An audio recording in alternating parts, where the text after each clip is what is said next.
Hello friends, welcome to Angel academy digital class. હું આપણો દોસ્ત સમ્રાટ સામત ગઢવી. ચર્ચા ચાલુ રાખીશું. સફળ થવાનું કરવાના જ છે. બસ જોડાયેલા રહેજો. આ રમરમાટ તૈયારી કરવા માટે એક ટાઈમ ટેબલ ફિક્સ રાખવાનું. મોર્નિંગમાં 7 વાગે જાગી જવાનું. 7 થી 8માં નહીં ધોઈ તૈયાર થઈ નાસ્તો કરીને વાંચવા બેસી જવાનું. 8 થી 12. 12 થી 1માં જમી લ્યો. 12 થી 1માં જમી લો. પછી આરામ કરવો હોય. 12 વાગે તમે જમવા બેઠા, 12:15 12:30 સુધી જમીને સુઈ ગયા. ઓકે, 2:30 વાગે ઉઠી ગયા તો 12 થી 1. પછી 1 થી 3 નો સમય છે. જો ઊંઘ આવે તો સુઈ જવું અને ઊંઘ ના આવે તો વાંચવું. 3 થી 7 ફરજિયાત વાંચવું. સાંજે ફરી 7 થી 8 1 કલાક ફ્રી ટાઈમ. એમાં તમારે સહેજ આનંદ કરો. હોસ્ટેલમાં રહેતા હો તો ઘરે વાત કરી લો, નિરાતે ચર્ચા વિચારણા કરવી, જે બી કરવું 1 કલાક મંત્રી લેવાનું. 8 થી લઈને 12 પાછા વાંચવા બેસી જાઓ. જો તમે બપોરે 1 થી 3માં વાંચેલું હોય તો રાત્રે 12 વાગે સુઈ જાઓ તો સવારે 7 વાગે જાગી જાઓ. મૂળ મુદ્દો છે કે 7 કલાક ઊંઘ કરવી છે. એક સાથે કરવી હોય તો રાત્રે 12 થી 7 સળંગ કરી નાખો, સવારે 7 વાગે જાગી જાઓ. 8 થી 12 એટલે 4 કલાક થઈ ગયા. 1 થી 3 એટલે પાછા 2 કલાક થઈ ગયા. 3 થી 7 4 કલાક થઈ ગયા. 8 થી 12 એટલે 4 કલાક થઈ ગયા. 4 ને 4 8 12 13 ને 14 કલાક આ થઈ ગયા. હજી તમારે વધારે ખેંચવું છે, ઓકે, તો માની લો કે રાત્રે 2 વાગ્યાનું બપોર સુવાનું કાપી નાખો. રાત્રે તમે 2 વાગે સુવો, સવારે 7 વાગે જાગી જાઓ. બપોરે ખાલી 12 થી 1માં અડધો કલાકનો ઝોંકો મારી લો. જો એવું સેટ થાય તો તમારો 16 કલાક થઈ જશે. આ સંઘર્ષ છે. આ પ્રમાણે તમારે 14 કલાક 16 કલાક ગાઢવા જ પડશે. બાકી તમે એવું વિચારો કે 3-4 મહિનામાં ડાયરેક્ટ તમે પીએસઆઈ થઈ જાઓ તો આની પહેલા જે પરીક્ષા લેવાની અત્યારે જેમાં ડોક્યુમેન્ટ વેરિફિકેશન થયું એમાં 1000 થી વધારે લીધા છે.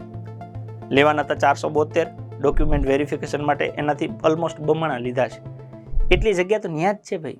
એ 472 માંથી લેશે, બાકીના બધા વધશે. તો એ તો ઓલરેડી સાબિત કરીને આવ્યા છે ને કે અમે લાયક છીએ, આટલા સુધી તો પહોંચી ગયા છે. એ પાછા ફોર્મ ભરીને આવશે. એની હારે તમારી કોમ્પિટિશન છે. એટલે 14-16 કલાક મહેનત કરવી દરેક પરીક્ષા માટે જરૂરી છે. કોન્સ્ટેબલ હોય, સીસી હોય કે પીએસઆઈ હોય, બધી પરીક્ષા માટે એ કમ્પલસરી મહેનત કરવી જરૂરી છે. એટલે વ્યવસ્થિત આવી રીતના શિડ્યુલ બનાવીને મહેનત કરો. વિષય ઉપર ફોકસ કરો. મેઇન તમારું ટાર્ગેટ શું છે? તમે તૈયારી કરો છો તો તમને રિઝનિંગ આવડતું હોવું જોઈએ.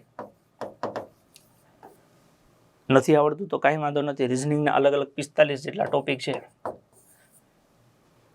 એક એક ટોપિક શાંતિથી સમજતા જાઓ, શીખતા જાઓ, તૈયાર કરતા જાઓ. વિડીયો જો અંદર શીખ્યા, બુકમાંથી જોઈ લીધું, ટેસ્ટ આપી દો, પતી ગયું. એક ટોપિક, બીજો ટોપિક, ત્રીજો ટોપિક, એમ કરતાં કરતાં 44 કે 45 ટોપિક પૂરા કરતા મેક્ઝિમમમાં મેક્ઝિમમ તમે 10 થી 12 કલાક રોજ બેસો ને તો 20 દિવસ મેક્ઝિમમમાં મેક્ઝિમમ થાય. 20 દિવસથી વધારે સમય ન લાગે.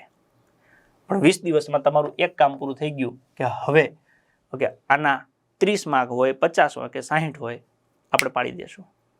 એવી જ રીતે તમે બીજો વિષય લઈને બેસો, ગણિત. ગણિતમાં તમારી પાસે બસ માની લો 45 જેટલા ટોપિક છે. વ્યવસ્થિત સવારથી સાંજ લઈને તમે બેસો તો એમાં મેક્ઝિમમ 20 થી 25 દિવસ, 20 દિવસ ઇનફ છે.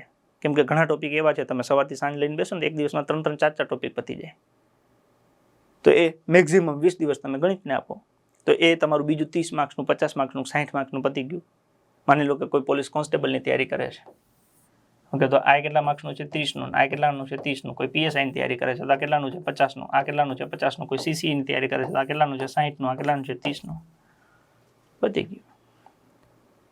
આનાથી તમને કોન્ફિડન્સ આવી જશે એક્ઝામ ક્રેક કરવાનો. પછી માની લો કે તમારી પાસે 3જા નંબરે તમે એક ટોપિક લઈ લીધો, બંધારણ. વ્યવસ્થિત તમે બેસો તો 4 થી 5 દિવસ લાગે. 5 દિવસમાં આખે આખું બંધારણ પતી જાય. સવારથી લઈને જે મેં શિડ્યુલ આપ્યું છે એ પ્રમાણે આખો દિવસ બંધારણ જ કરો તો 5 દિવસ ઇનફ. આખે આખું બંધારણ પતી જાય. 5 દિવસમાં બંધારણ પતી જાય તો પોલીસ કોન્સ્ટેબલમાં એના 30 માર્ક્સ છે. 30 માર્ક્સનો ટોપિક છે, 5 દિવસમાં પતી જાય. ઓકે, એવી જ રીતે બાજુમાં પીએસઆઈમાં એક્ઝેક્ટ આપણે માર્ક્સ ખબર ના પડે પણ 5 થી 7 માર્ક્સ આપણે ગણી લઈએ. ઓકે, અહીંયા જનરલ અવેરનેસમાં ખબર નથી 2, 3, 5 માર્ક્સનું કેટલા માર્ક્સનું પૂછાશે. પછી ત્યાંથી આપણે આગળ વધીએ. ઇતિહાસ છે, ભૂગોળ છે, વારસો છે, ઇતિહાસ, ભૂગોળ ને વારસો, આ ત્રણે ભેગા કરો એટલે તમારે અહીંયા 50 માર્ક્સ, અહીંયા 25 માર્ક્સ. ત્યાં આપણને જે પણ 5-7 માર્ક્સનું પૂછે, કેમ કે જનરલ અવેરનેસ ને કરંટ અફેર્સ 30 માર્ક્સનું છે, એટલે બાકી બધા ટોપિક છે 2-2, 3-3 માર્ક્સને થઈ જવાના છે. તો હવે CCEની તૈયારી કરતા હોય તો એને પહેલાં આ વિષય ન કરાય, એને પહેલું ફોકસ આના ઉપર કરાય, પછી ગુજરાતી લેવાય, આ પછી છેલ્લે રાખવા પડે. ખ્યાલ પડે છે? કેમ કે આખું બંધારણ તૈયાર કરો તો CCEમાં માની લો કે 3 કે 5 માર્ક્સ આવે, એની કરતાં ગુજરાતી તૈયાર કરી નાખો તો 5 દિવસ વ્યવસ્થિત ગુજરાતી આપો તો 15માંથી 10 માર્ક્સ આવે. તો જ્યાંથી વધારે માર્ક્સ મળે એ વિષય પહેલી પ્રાયોરિટીમાં લેવાના છે. જ્યાંથી વધારે માર્ક્સ મળે એ વિષયને આપણે પહેલી પ્રાયોરિટીમાં લેવા પડે. તો એવું થોડું શિડ્યુલ બનાવીને તૈયારી કરશો તો 70 દિવસ એમાં તમે ધારો એવી વ્યવસ્થિત તૈયારી કરી શકો છો. આવી રીતના ડે વેચવાના છે. હવે માની લો કે આપણે એક જ દિવસમાં 3 વિષય લઈએ છીએ તો આ 20 વાળા 60 થશે, પણ આમાં એવું થશે કે 70 દિવસ પતશે એટલે બધા પતી જશે. તો જે પતી જશે એ બધાના પરીક્ષામાં પ્રશ્નો પૂછાશે, અને પ્રશ્ન પૂછાશે એના તમને માર્ક્સ મળશે. બરાબર છે? એટલે વ્યવસ્થિત આયોજન કરીને, પ્લાનિંગ કરીને મહેનત કરો, એ પ્રમાણે આપણે શિડ્યુલ પ્રમાણે હાલતા જઈશું. અહીંયાથી જે વિષય ચાલે છે ઓકે, એ તમે લાઈવમાં ભણતા જાઓ. તમને એવું લાગે કે લાઈવ કરતાં રેકોર્ડેડમાં મજા આવે છે તો રેકોર્ડેડમાં ચાલુ કરી દો, અથવા માની લો કે લાઈવમાં જે સબ્જેક્ટ ચાલે છે એ તમને ઓલરેડી આવડે છે તો એની સીધી ટેસ્ટ આપી દો, અને રેકોર્ડેડમાંથી જે નથી આવડતા એ વિશે ભણવાના શરૂ કરી દો. મૂળ વસ્તુ શીખવાની છે.